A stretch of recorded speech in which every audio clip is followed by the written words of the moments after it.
Good morning, everyone. This is Dr. Mike Chu again, physical therapist and certified dementia practitioner, and your alternative career coach. Today, we have a special guest. We have Mr. Gary and Nancy Morris. They're actually the inventor and the creator of the Footbar walker, and we're just here to ask them and interview them about how they invented it and what's the purpose of the walker, because I believe it's really helpful. I saw patients. Actually, my own patient used it, and it was very effective for them to be able to pull up. Miss Nancy and Mr. Gary, thank you very much for letting me come into your awesome. This is actually their own office and the factory, so we're going to go around in a minute, show you how they make it. Not really how, but just show you the area and how the walker works and everything like that. So, Miss Nancy, Mr. Gary, how are you? And Great. So. Well, I guess my first question is, why did you invented this? Well, in 2014, we visited some friends in Danville, Kentucky that they were 88 and 86 at the time, and I'd not seen them in a little while. We wanted to go visit them, and we knew that he had Lewy body dementia and a central tremor and was going through a third hip replacement. His wife of 86 was trying to take care of him at home, but we could see the toll that it was taking on her. And Gary had just retired from TVA, and he wanted to, he just said, I want to do something to help them. And he loves to make this sort of thing, Wow. He has a very creative genius about himself. And so he went to his shop. We came back from Danville, Kentucky, and he built the top bar and was trying to make it with where it would be self-sufficient for the patient, but it became trip hazards. And he came in one day for lunch, and I looked at what he had, and I said, I think those are trip hazards. Why don't you just put something here between the front two legs and give Peggy something she can put her foot on and stand on? And he said, I've never really thought of that. But he went and he created the prototype for something like this, and to our amazement, it worked really, really well. Wow. And she was able to take care of him at home for 4 years, additional years, and they said they could not have made it. He actually could not get up without the walker. His tremors and things were so bad. Well, I've seen this, just for our audience and everybody, for both our dementia group and our therapy group. I've seen this work with some of our patients, and it is very, very useful. A lot of therapists will tell you, hey, it's not going to work because you have to tell your patients to push up from the chair. But there are certain patients that cannot even push up from the chair, and they need to pull up from a bar. And we've been training our patients to pull up from the bar in the parallel bars. We've been training our patients to pull up from a bar when they are in the bathroom.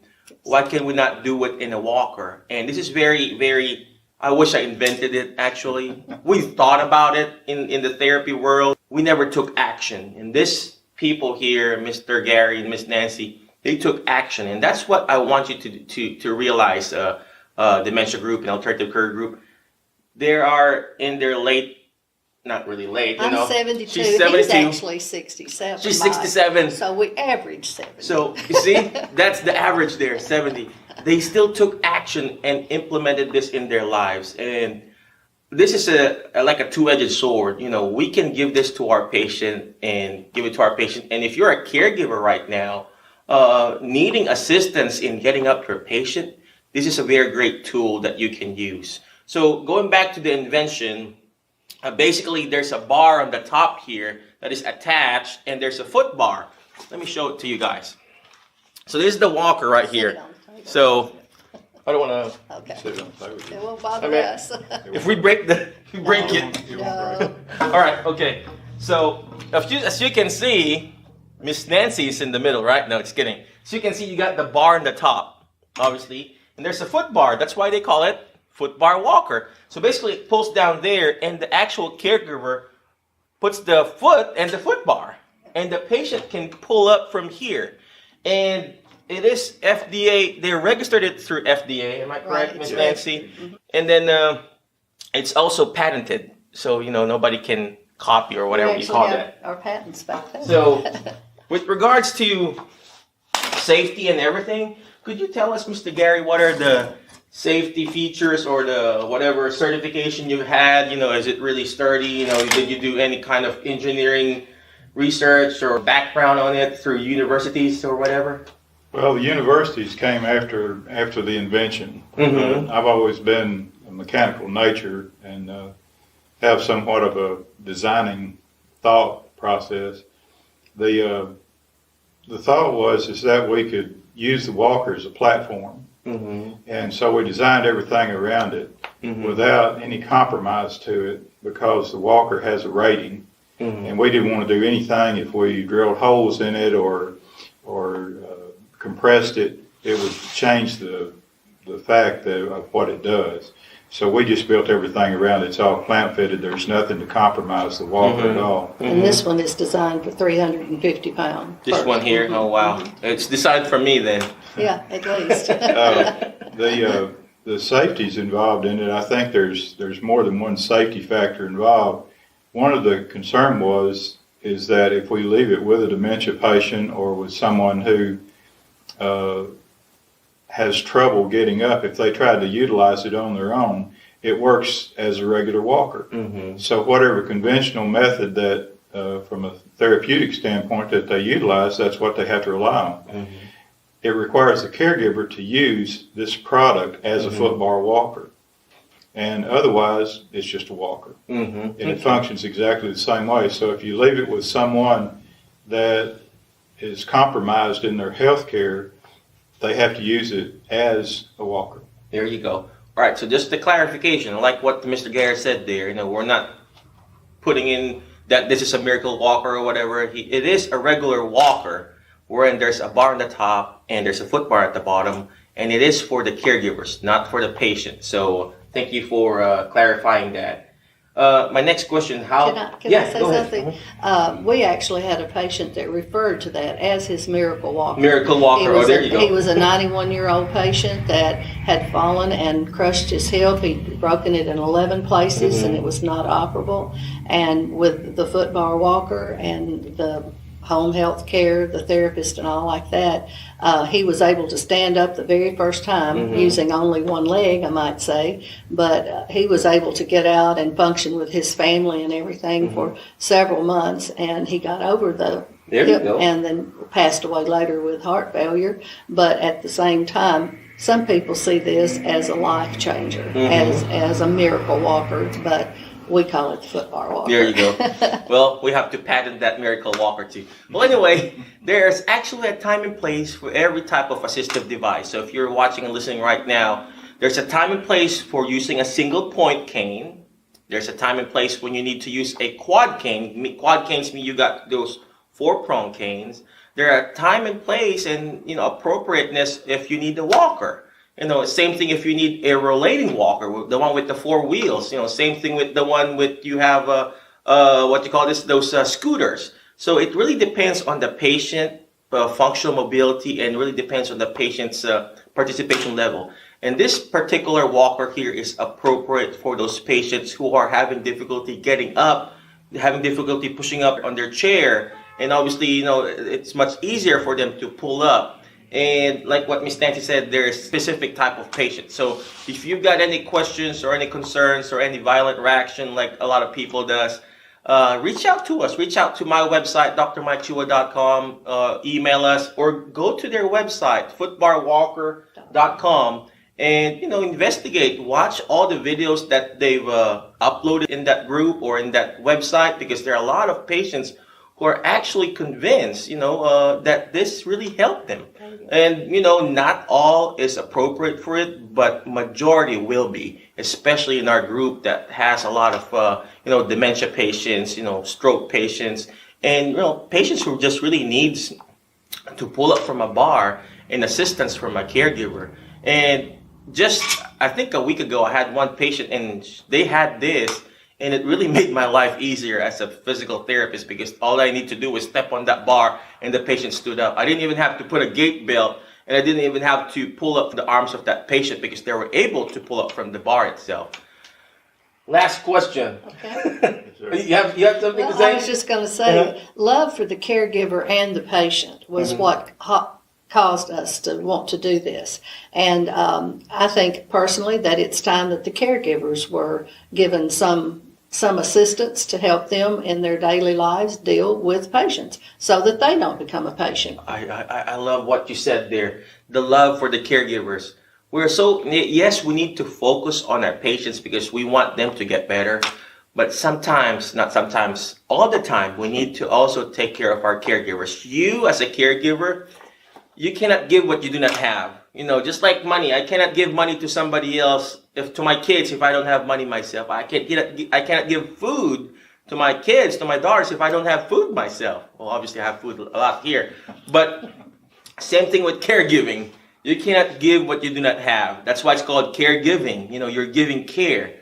With this device here, you're actually helping not only the patient, you're also helping the caregiver. Absolutely. The caregiver, the caregiver, I didn't have to stress my back when that patient stood up, because the patient stood up by himself in pulling up on the bar and using what you call the art of a 3-point angle, whatever you call that, Mr. Gary. 3-point contact. 3-point contact.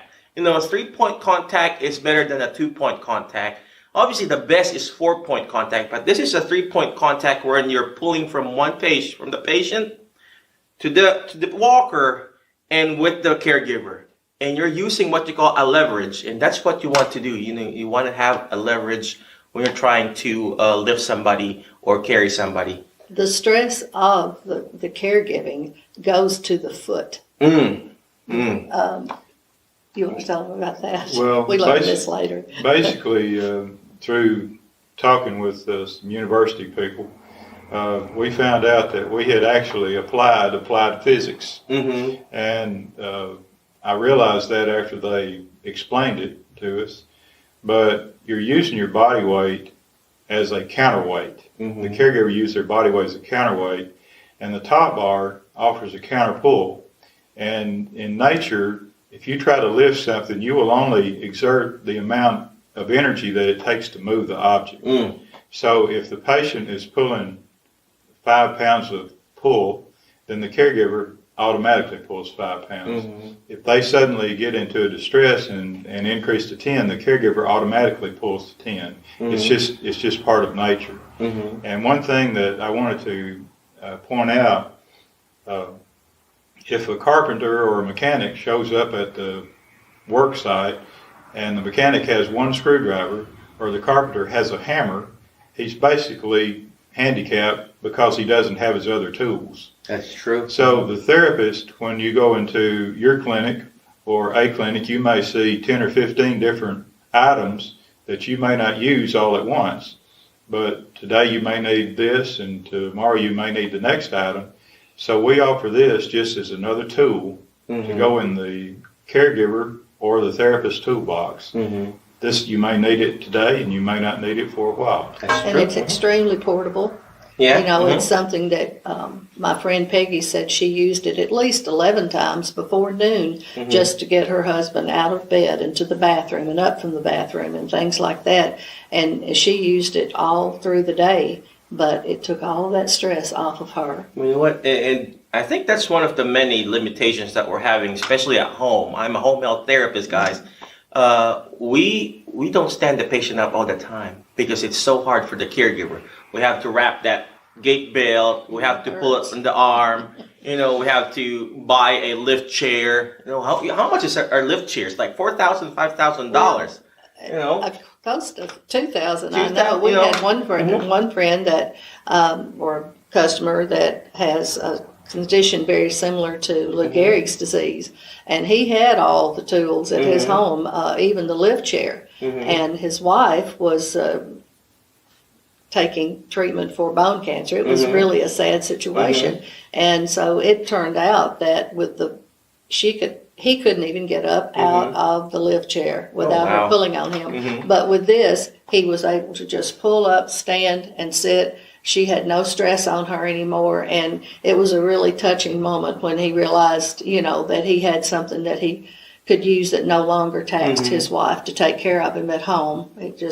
I love that you mentioned the lift chair too. We talked about lift chair. How much do they cost? $2,000, $3,000, $4,000. I don't know how much they cost.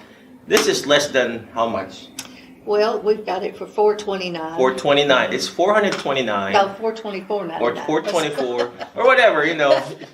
But here's the thing: when you're using a lift chair, you're being dependent on that lift chair because it's lifting you up. You're not even using your legs, or you're not even using your arms.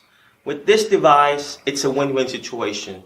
You're helping the patient to get up, and they're actually exercising when they're pulling up on the bar, and they're actually using their legs, they're using their arms, and you can even do some exercise, Absolutely. an exercise program here. You know, what I did on that patient that I had the other day, we did sit to stand exercises. So basically, I'm going to show it to you later in a minute. You know, we're going to do some simple exercises that you can do in this walker here and show you. You know, just be safe. You know, this is just disclaimer. Don't do it. But obviously, we're going to show you what you can do in this type of walker. What kind of exercise that you guys can do.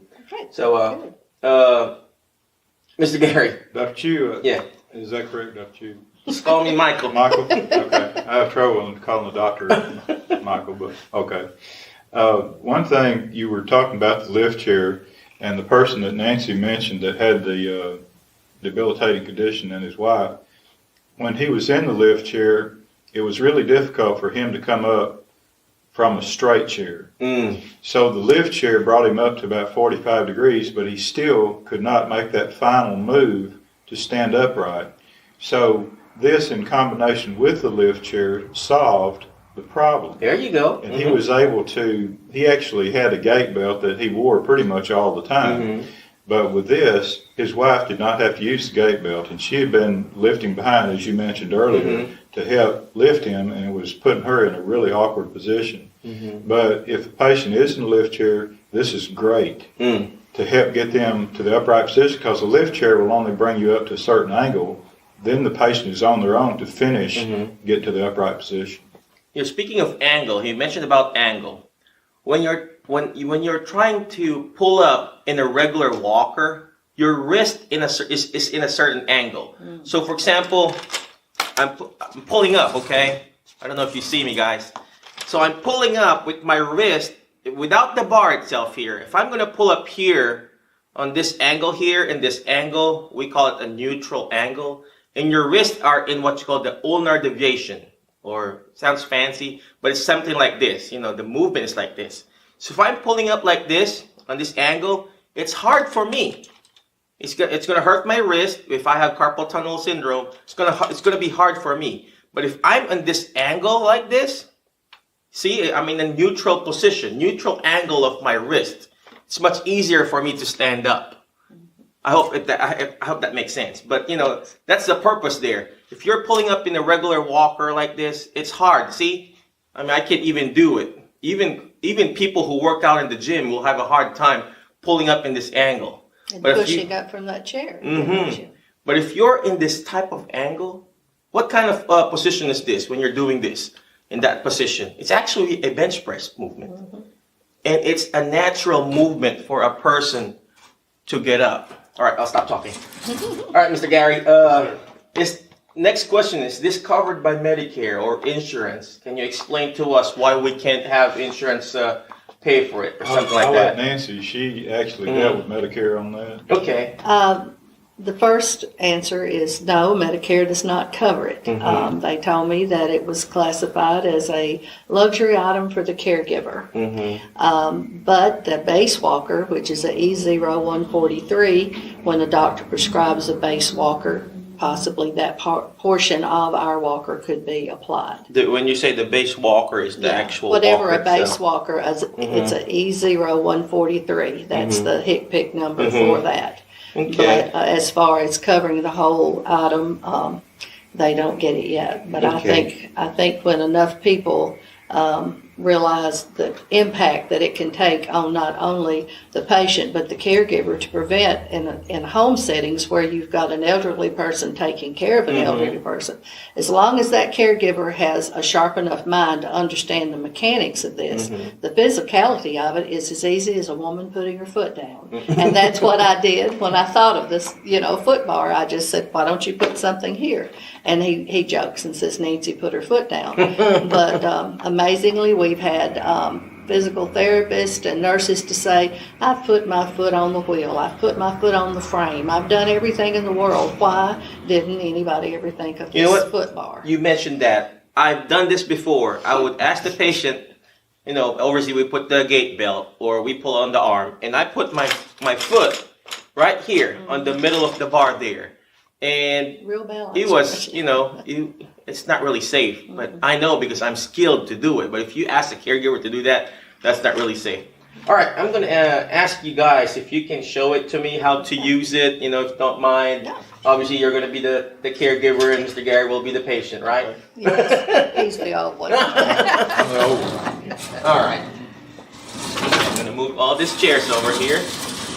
All right. Is this position okay? Oh, yeah.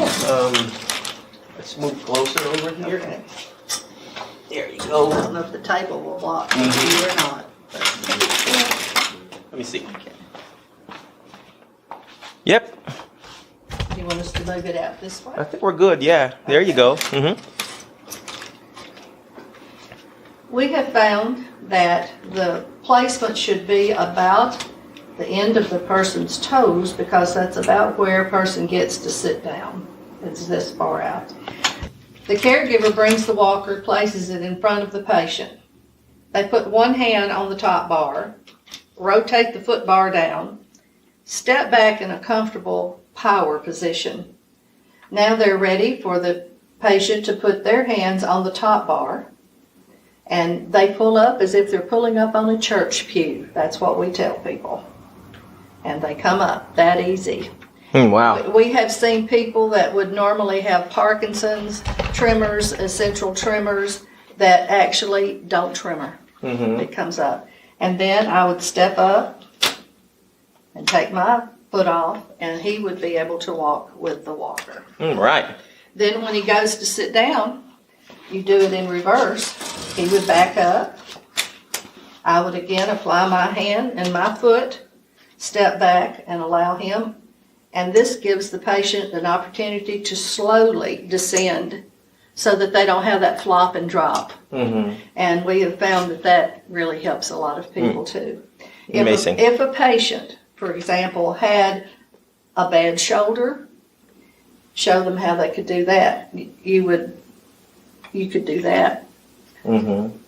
Okay. Now, Amputation. yeah, and another example is if a person has a bad leg, or amputation or whatever, this is how it works. Awesome. You And see that? I'm here. I'm the caregiver. I'm you. I'm the nurse. I'm the physical therapist. I hear some joints popping there, so. I hope that's the walker. The walker. Okay. Was that really your bones popping? No, I think Just kidding.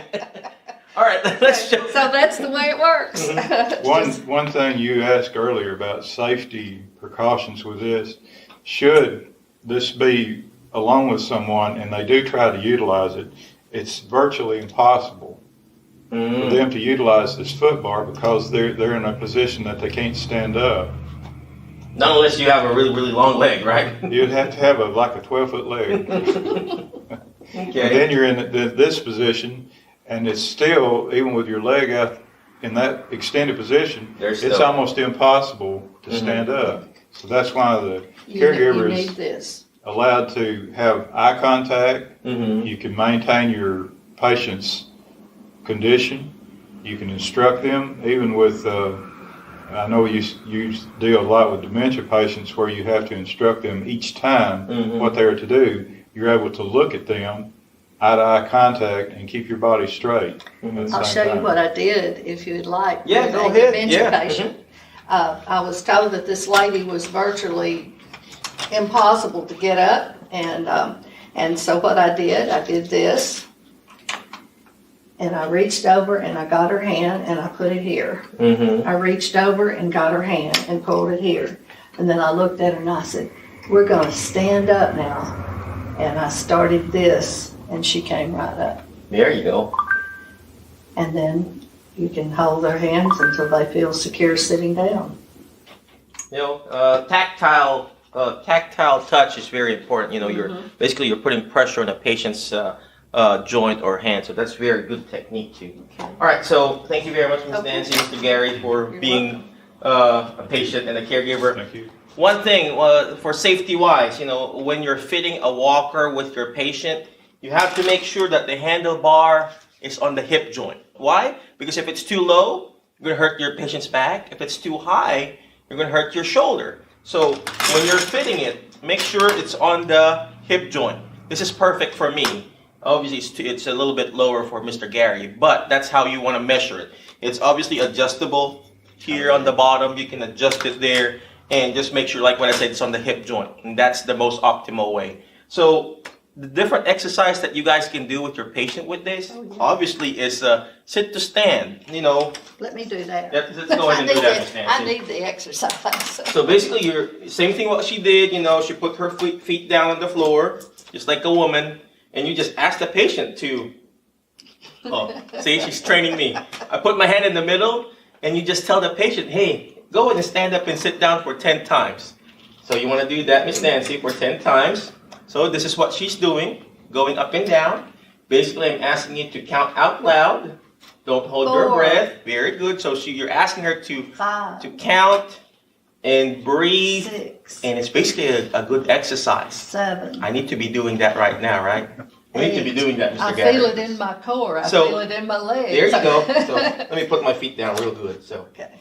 because she's pulling on it. So basically, I'm also pulling on it. So it's basically a sit-to-stand exercise machine too. All right, so aside from doing that, aside from doing a sit-to-stand exercise, just keep standing, Miss Nancy, again. What you can also do with your patient is marching in place. You ask them to march in place. Go ahead and march in place, Miss Nancy. They're basically lifting your feet up and down. Very simple. What you can do is ask the patient to lift it a little bit higher. A little bit higher. Try to hit my hand with force. There you go. Oh. I'm sorry. Not too far. I'm old, but I'm strong, right? I think that's the first stage of dementia, right? So you're asking her to hit your hand. It's a good exercise. All right, you can stop now, Miss Nancy, before you hurt me. No. All right, just keep standing. Another exercise that you can do is basically having your patient hit their hand with the opposite hand of yours. So your left hand, Miss Nancy, try to hit your left hand. Left hand, hit your left bottom, and then hit my right hand on here. That's a good exercise there. Very good. You're basically wanting to use that shoulder. Another way is to actually ask the patient to twist their body. So basically twisting their body there. Simple exercise that you guys can do with just the use. A gym, don't we? Yeah, just the use of the walker. So same thing here. Opposite side. Put your left foot forward, ma'am. Your left foot, there you go. And then twist that body. Very simple exercise that you guys can do with your patient. All right, so before I give all my techniques, go ahead and check the walker, footbarwalker.com. If you need a discount, reach out to me, reach out to Miss Nancy. We'll be happy to give you a discount on the price itself. We're here not to make millions. We're here to help other people, bring out the best in them. Obviously, we want to make billions, right? But, we're here to bring out the best in you, bring out the best in your patient, and bring out the best in caregiving. And that's what we're here for. They wouldn't do this just to be, We can't take it with us. It's There what you we go. say, Yeah. but we feel good in our hearts that we So have something. God has put the idea on them. Let's use it, bring out the best in your patient and also in your caregiving. All right, again.